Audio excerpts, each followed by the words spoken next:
Sentimos que Así Nos Ven, cada que hacemos una mesa de conversación, surgen nuevos temas y que esos temas conectan también con necesidades o con comunicaciones de los televidentes.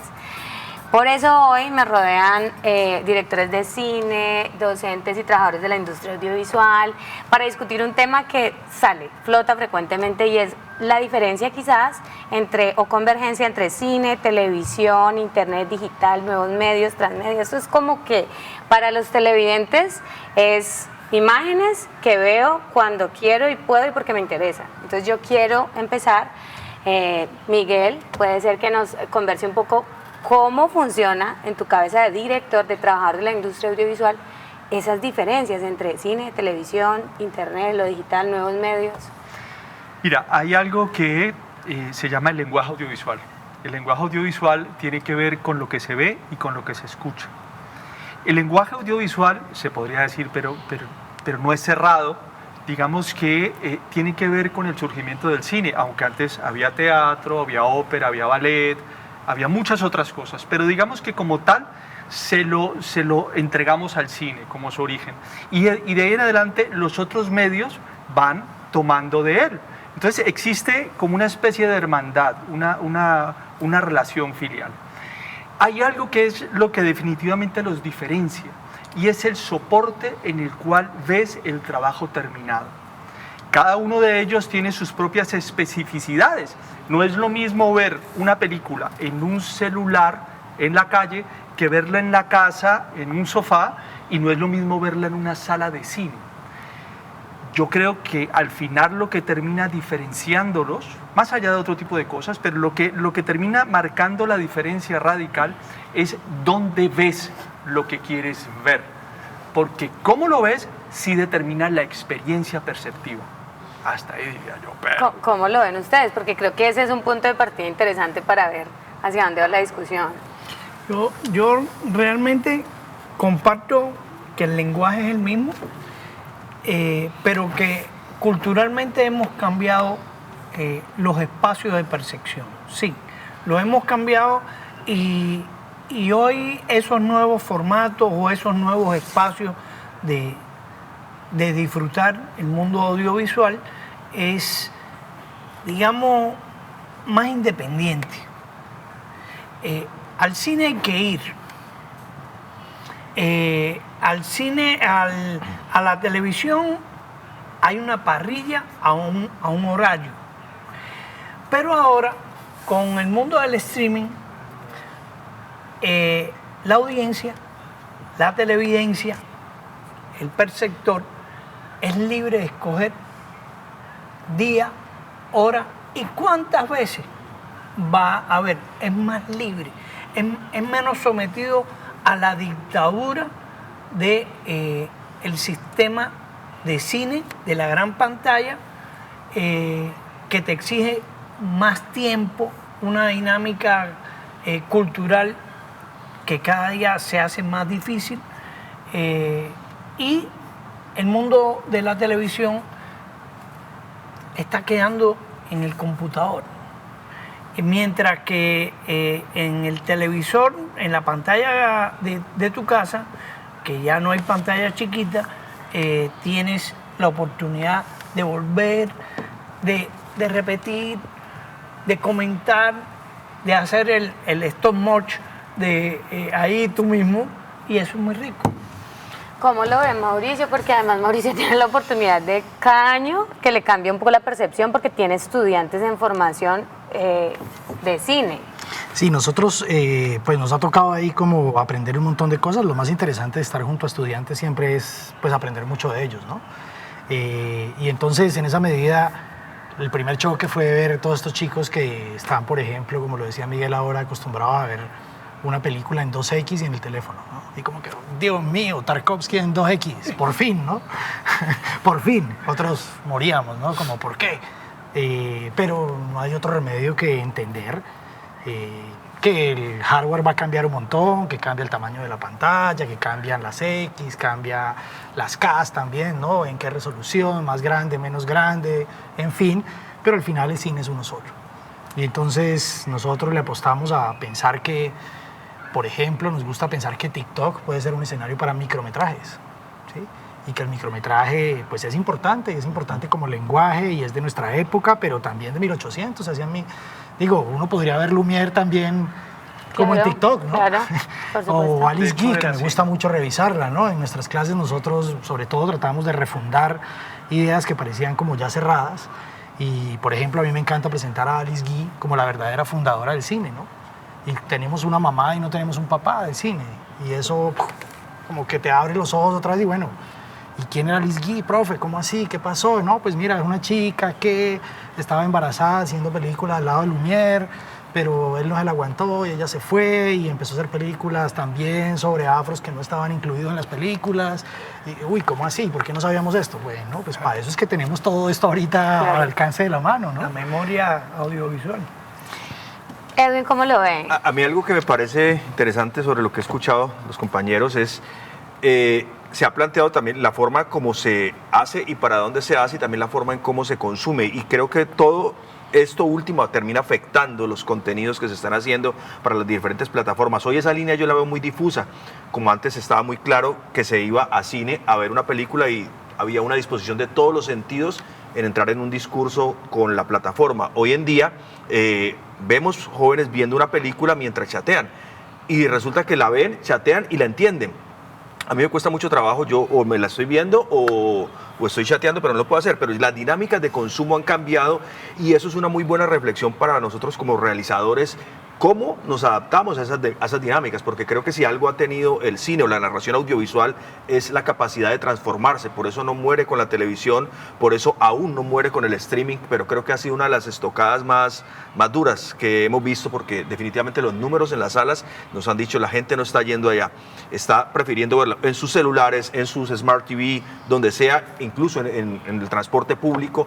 Y así se está consumiendo el audiovisual. Entonces, esa pregunta de cómo se consume, yo creo que también debe ser una muy buena reflexión. Al menos me lo pregunto yo cada vez cuando me enfrento a la realización de un producto. ¿Quién es el consumidor final de este producto? ¿Cuál es la plataforma donde va a ser emitida? Antes creo que no se tenía en cuenta eso, ¿no? Antes estaba la obra artística, el autor en la realización de la pieza y la pieza encontraría un público. Hoy en día creo que desde la concepción, incluso para en los mismos escenarios donde se buscan fondos públicos para hacer piezas artísticas o piezas cinematográficas, pues te piden, ¿para quién va esto? ¿Cuál es su estrategia de públicos? ¿A quién le va a hablar usted? Entonces creo que eso termina siendo muy interesante y es allí donde todavía no hemos logrado decodificar la configuración de cómo se traduce toda esta amalgama o este sincretismo, si me permiten usar ese término, entre que yo me meto en una plataforma de streaming, y ya cierro con esto, Pepe, para darte la palabra, me meto en una plataforma de streaming y puedo ver narraciones audiovisuales en un lenguaje cinematográfico muy bien elaborado, o puedo ir a una sala de cine y también ver narraciones que se aproximan más a lo televisivo, a lo más digerible, por llamarlo de alguna manera. Entonces, cerrando la idea, tiene que ver con esto, con cómo me adapto a estas nuevas realidades de consumo y cómo se traslada mi producto a ello. Pero hay una cosa, Edwin. La cuestión es que el streaming le ha dado la posibilidad a los realizadores de cine de encontrar públicos mayores. Te voy a poner un ejemplo. El 14 de abril se estrenó Irresistible en Netflix. Y esto había sido estreno en el año 2020 en salas de cine en Estados Unidos. El problema está que la coyuntura de la pandemia hizo que fuera un fracaso de público en el contexto de las salas. Una sátira política de un humor muy interesante, pero ahora en streaming es éxito. Entonces, creo que hay que ser flexible. Yo he visto a muchos realizadores o productores colombianos que han entendido que la lógica de la televisión colombiana es macabra, es muy dictatorial, y han logrado salir como realizadores, como productores en diversos proyectos en Netflix y tienen un reconocimiento que no lo iban a tener en el esquema tradicional del cine, porque realmente, aunque digamos que nuestro público es un público muy bueno con nuestras producciones, realmente económicamente, ustedes lo saben mejor que yo, no lo es.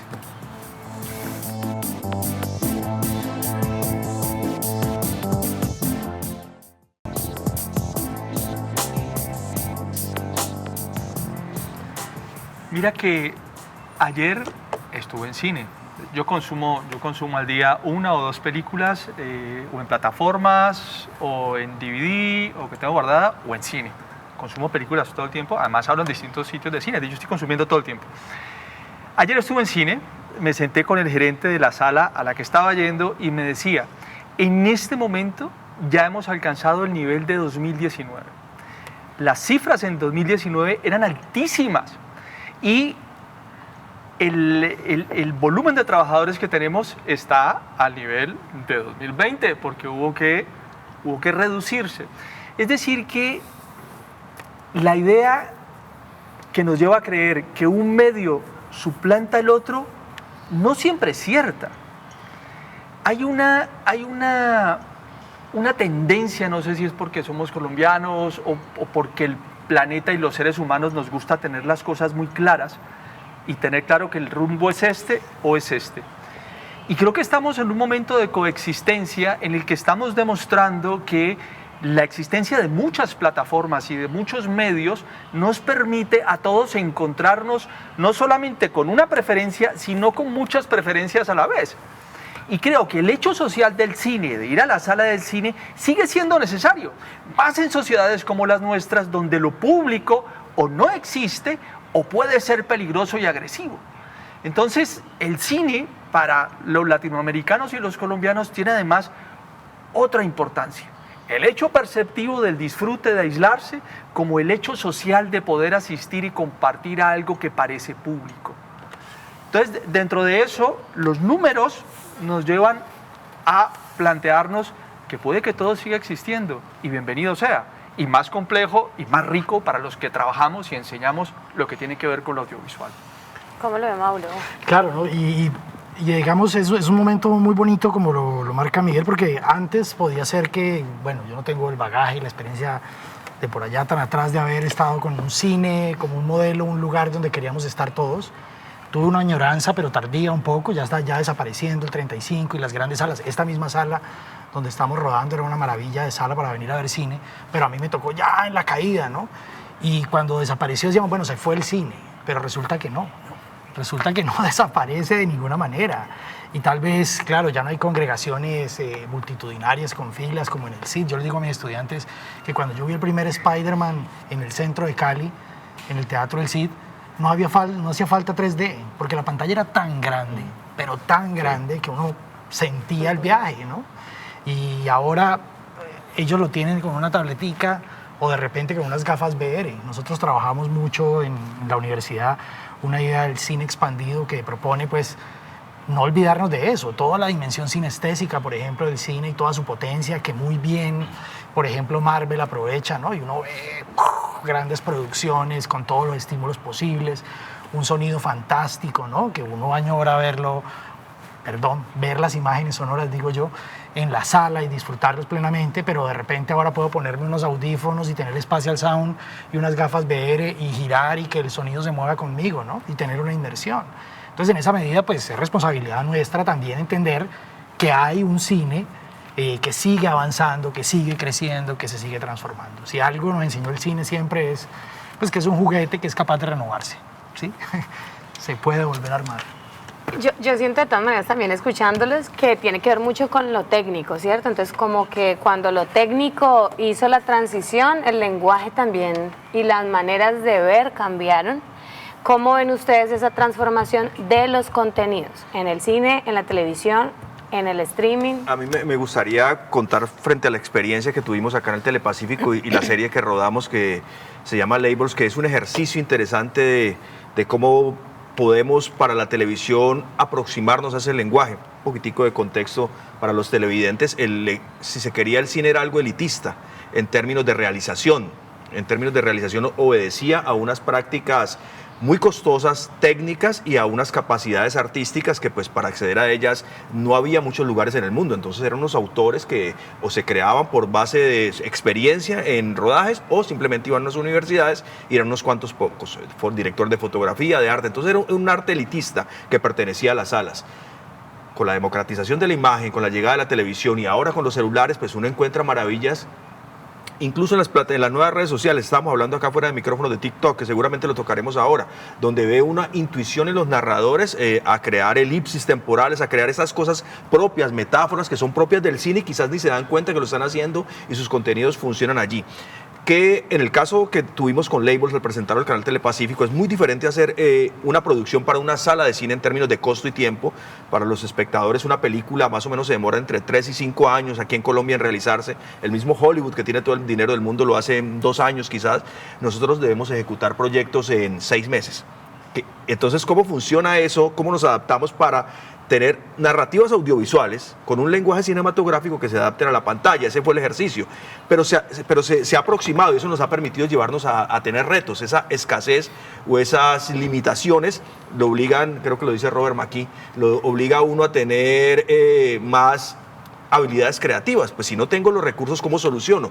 Y en efecto se ha dado. Yo creo que lo que estamos viendo, logra ver uno hoy en día producciones de chicos que crean seriados para Facebook, totalmente gratis y dramatizados con una intención narrativa, donde hay inicio, nudo, desenlace, cosas propias del lenguaje audiovisual, del lenguaje, llamémoslo lenguaje audiovisual, para no entrar en el lenguaje del cine y la televisión, y funcionan para Facebook y funcionan para TikTok, microrelatos de 1 minuto. Y en el caso de Labels hacíamos eso. Bueno, ¿cómo hacemos algo que tenga un look cinematográfico que tenga estos elementos, pero que se ajuste para un formato de 22 minutos, 23 minutos, donde se cuente una historia y sea para televisión? Y creo que se ha ido viendo este maridaje, me gusta mucho esa palabra, en las diferentes plataformas. Sí, a mí también me parece que es una oportunidad. Las narrativas están presentes y yo creo que tecnológicamente, lo que tú decías, se ha acercado la calidad, la factura de proyectos televisivos al cine en un alto grado, con las posibilidades de lo digital, las K, las X como tal. Pero también hay otra parte que sería interesante que ustedes me ayudaran a mí. ¿Qué pasa con el televidente, con el público que tiene ritmos de atención diferentes? Cada día somos más veloces, ¿sí? La paciencia, digo, de Miguel Justi y mi persona, por la cercanía generacional, estamos acostumbrados a un Magnolia o a largometrajes. Por favor, Magnolia, Sí. todo lo que sea. Entonces, hoy en día los muchachos están en TikTok, lo que tú decías. Pero no solo los muchachos. Digo, lo interesante es que los Sí. muchachos traen eso a todos lados. Sí. Entonces yo llego a una clase, por ejemplo, y le digo a mis estudiantes, preséntame una película ustedes a mí que yo deba ver para que nos entendamos. Y me dicen, profe, véase todo en todas partes y al mismo tiempo. Y sale el profesor a hacer la tarea, porque soy el Casi profe que hace 3 la horas, tarea. Casi 3 horas. Me voy a la sala y digo, Dios mío, qué velocidad. Claro, claro, Dios claro. mío, qué velocidad. Ahí, Claro. Diana, hay 2 cosas que anotaría de lo que has dicho tú, de lo que has dicho tú y de lo que has dicho tú, que serán 3, y recojo un poco lo que tú dices. Mire, el cine es eminentemente tecnológico porque el cine tiene su origen en la revolución industrial. Si no es por la tecnología, no existiría. Casi que ningún arte sin la tecnología existiría. Ni las pinturas en las paredes de las cuevas existirían porque había que dominar la roca. Y llegar a la roca era fundamental. El pincel era fundamental. La cámara fue fundamental. Y aparece al final de la revolución industrial en el 1895 y lo hacen porque tienen la manivela de una máquina de coser. Entonces, hoy en día el cine sigue siendo tecnológico, pero suma todas las otras, es decir, que el que entra en el cine tiene que saber todo lo de antes más todo lo de ahora. Entonces sí, la democratización te abre la puerta, pero la tecnología se convierte en un nuevo reto. Y eso es importante para las universidades, porque las universidades, al tener esa tecnología de un costo más cercano al bolsillo de nuestros países, pudieron enseñar más lo que parecía imposible.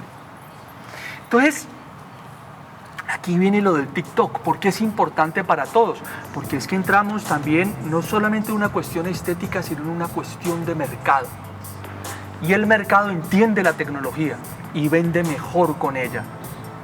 Puerta abierta para reflexionar.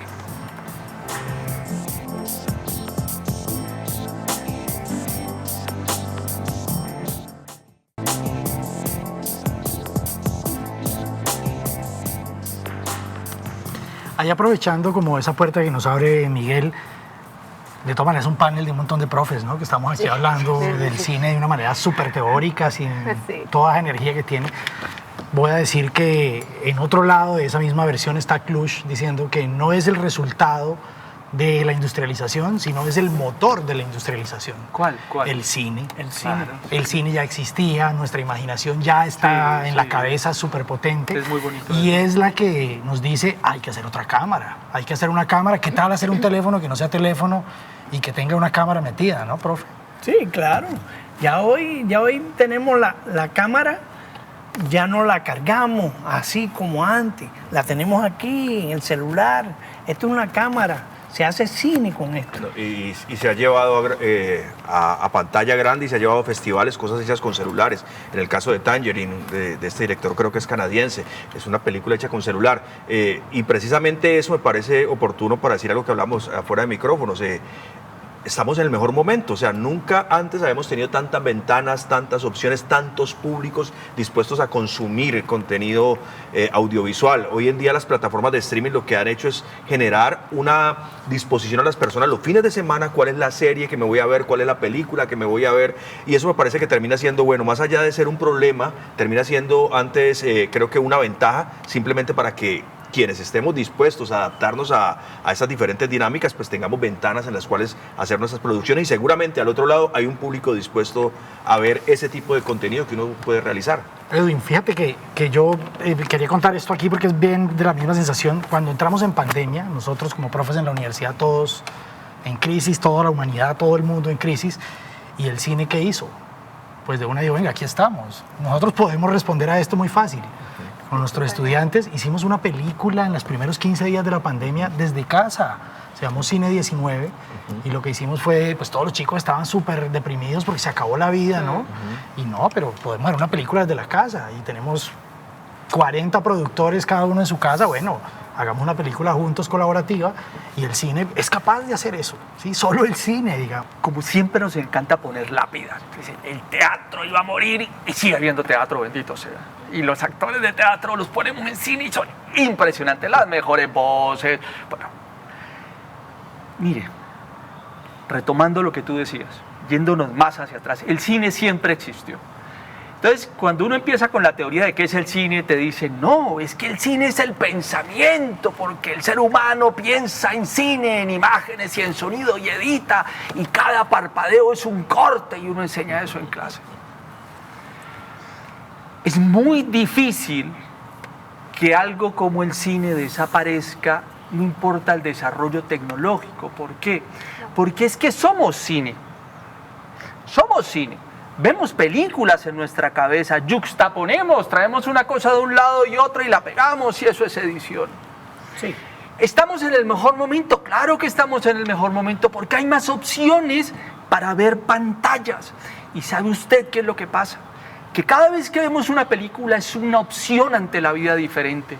Porque este mundo, cuando lo vemos afuera, tiene una cantidad de cosas que no funcionan. Y las películas, siempre que las vemos, nos muestran otra puerta. Entonces, por eso el ser humano vuelve y va al cine, porque necesita el hecho social y ver algo más grande que él mismo. Antes los griegos construían las estatuas gigantescas. Y esas estatuas gigantescas les decían, hay algo más grande que yo. Esos son los dioses, es la medida de los dioses. El cine sigue siendo la medida de los dioses. No, el cine no va a desaparecer. Lo lleva en el bolsillo como Pepe. Ay, pero yo sí espero pronto ver algún premio Oscar hecho en TikTok. Ya Cannes tiene TikTok. Casi. No, en Cannes tiene TikTok. Ya estamos. O sea, estamos, Sundance lo tiene. Sundance también. O sea, estamos ahí. Ahí vamos. Este contenido es financiado con recursos del Fondo Único de TIC.